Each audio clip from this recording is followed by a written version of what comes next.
What is happening, guys? It's Modded Warfare here. Welcome back to another PS4 and PS5 news update video. There's been quite a few new developments that's been happening in the scene recently, so let's dive right in here. So firstly, let's talk about the BDJ exploit, the exploit that was initially revealed by The Flow in that hardware conference and then later disclosed on the HackerOne site. So there has been a few developments. Of course, Gorvy has been working on creating his own implementation.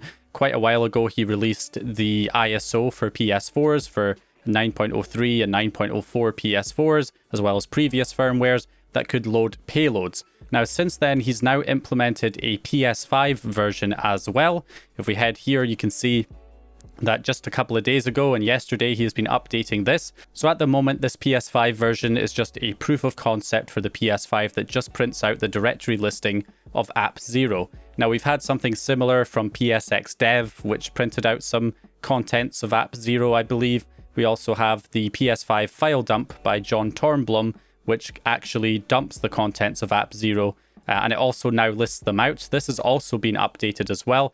But going back to the Gorvy one, he does say that there is more to come, so, that's the exciting part. Also, he has added this get process ID function as well, so we need to keep an eye on this and see what new developments come from this, and hopefully see, if there's anything beyond just dumping App 0, which is as far as we seem to have gotten on the PS5 thus far. So in terms of the file dump updates from the John Tornblom test payload here, the PS5 file dump that dumps the contents of App 0, the App 0 directory to your computer, using SOCAT or NetCat over the network.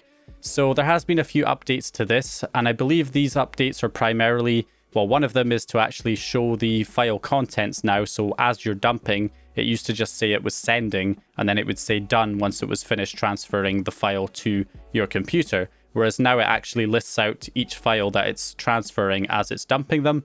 So, just a little kind of cosmetic update there. Although, on the other hand, I believe there has been a quite significant change here, which is that it now supports older firmwares on the PS5 as well. Because initially, with the original version of this PS5 dump payload, I tried it on 5.00, which is what my kind of retail PS5 is currently on. And it worked absolutely fine, and people have tested it on 4.03, 4.50, 4.51, even higher firmwares, and it's all worked pretty much the same. But on firmware version 1.02, which is the firmware version that my original PS5 is still on, it was a launch day PS5 that I pre-ordered on launch of the PS5, so it's still on a very old firmware 1.02, and I did try the payload back then on that console, and it just did not work. It would just print out a bunch of errors about it not being able to locate certain class files and stuff like that, certain Java files. It was just giving an error. And when you tried to actually, output or dump the contents to the computer, it would dump a file, but there would be no contents in there. All the file names would be in there, but there would be no data. So that has now been fixed. I tried this updated PS5 file dump on my 1.02 PS5. And it does indeed work. It dumps just as it does on the higher firmwares. So apparently the implementation of BDJ on older firmwares, I believe it was around 2 or 2.50 firmware that it changed, that the BDJ implementation changed a little bit on the PS5, maybe a lot. And therefore the newer payloads that were targeting the higher firmwares just did not work on the lower firmwares. Whereas now that seems to have been fixed here, and it seems to work for both older firmwares and newer firmwares, despite the differences in the BDJ implementation. The PS5 file dump payload now works. That may also be what Gorvy's update here. Some of these updates 2 days ago and yesterday may also be targeting these lower firmwares as well. That's really all the developments we have in terms of the BDJ. Obviously, it is going to take time before we get a full jailbreak or anything close to that.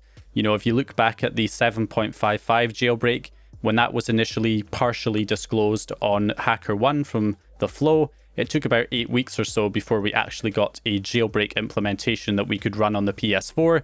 So the fact that we're about 4 weeks in now and we haven't really got any actual jailbreak or anything like that to run yet, that's completely normal. It's completely to be expected at this stage. There's still a lot of developments to go. Plus, you've also got to bear in mind the PS5 is a new system that the developers are not familiar with and need to, figure out the ins and outs of. Plus, there's also the added hurdle of the fact that PS5s are expensive and, devs can't just buy lots of PS5s to test on different firmware versions. They have to get people to test for them, and that takes a bit longer. So, you know, yeah, it's going to take a while, but things are still moving in the right direction. There are developments being made, as you can see right here. So moving on to some PS4 news, we do in fact have Horizon Forbidden West now runnable on 9.00 thanks to CYB1K, also known as Cyber1000 on Twitter, who has created a working backport. Apparently it was very difficult if you've been following him on Twitter, but he has managed to do it. We do have a working copy. Now, at the time of recording, there's only kind of a test build out at the moment, which seems to be on the base version or perhaps 1.04. However, there is going to be a newer version posted probably later tonight that will have by the time this video goes out, it'll probably be available.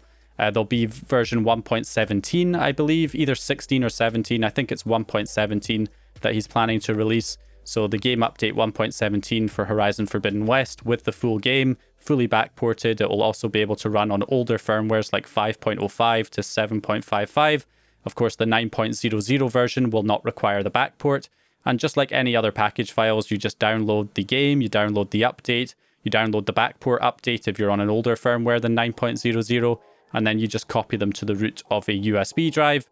And of course, load up your Gold Hen payload on your 9.00 PS4, load up the package installer, and install the game and then the update. Once they're installed, you can run them, and you can see that the game runs here just fine. So what's interesting about this is that, of course, normally I wouldn't cover things if it's just, you know, another game gets backported, because there's been a lot of backported games now releasing that normally required higher firmwares that are now runnable on jailbroken PS4s. Horizon Forbidden West is a big one though, because of course it's one of the biggest games of this year, and we now have the two biggest games of this year runnable on a jailbroken system, that being Elden Ring and Forbidden West now. So it's a pretty big deal, because that's one of the main things that puts people off jailbreaking or staying on a jailbreakable firmware, is the fact that they can't run newer titles. They're limited to older titles. And then the more and more newer game titles that build up, then the more incentive there is for people to update to a higher firmware and lose the jailbreak so they can play those newer titles. So the fact that we actually have these, you know, big releases still runnable on jailbroken PS4s is great, because it will hopefully mean that more people will remain with the jailbreak. They'll stay on that jailbreakable firmware and remain part of the community, which is great. Now, on the other hand, one of the other big reasons why people update is for online play, because you can't play online on a jailbroken PS4. Well, that may also be getting a little bit easier as well. Now, I'm not talking about getting on PSN anytime soon. I'm talking about COD Online being ported over to current jailbreakable firmwares, with also potentially support for any game that supports a LAN play option. If that's true, then that is pretty huge. So the reason why I find this quite important, you know, online play is something that's kind of unobtainable for 9.00 or, you know, jailbroken PS4 players in general.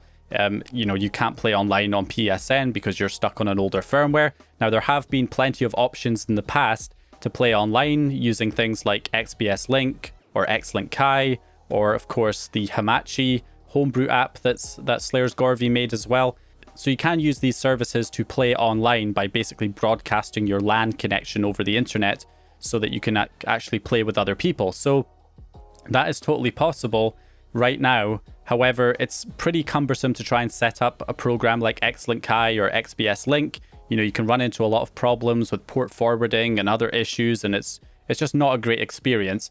Now, Hamachi is better because it's built into the PS4 with the homebrew app, but even then, you still have to kind of know what the person you're connecting to, you need to know what their IP address is, or their, like, you know, user ID or something, which kind of limits the amount of players that you can get into a game, because it's only people who have the ID or the IP address that can connect to you. So the good thing about COD Online, one thing is that it was very, very convenient to set up. It was just a payload that you ran.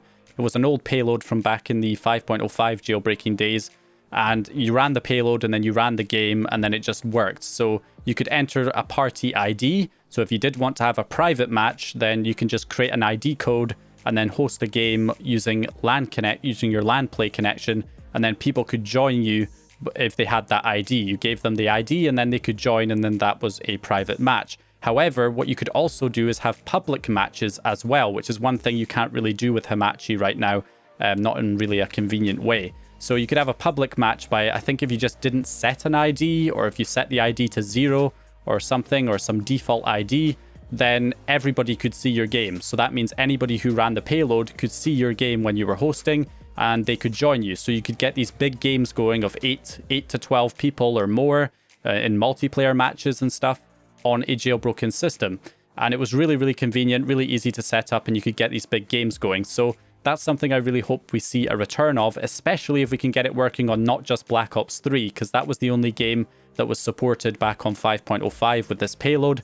Black Ops 3 was the only game that was compatible, I believe. However, if this is true and we can get this working not just on the latest jailbreakable firmwares, but also get it working on any game that supports LAN play, then that opens this up to many, many other games that you could play online with and have proper big public matches going as well as private matches, which would be really awesome. So yeah, and that's bringing two of the biggest things that have been kind of unobtainable properly on the PS4 for so long on jailbroken PS4s.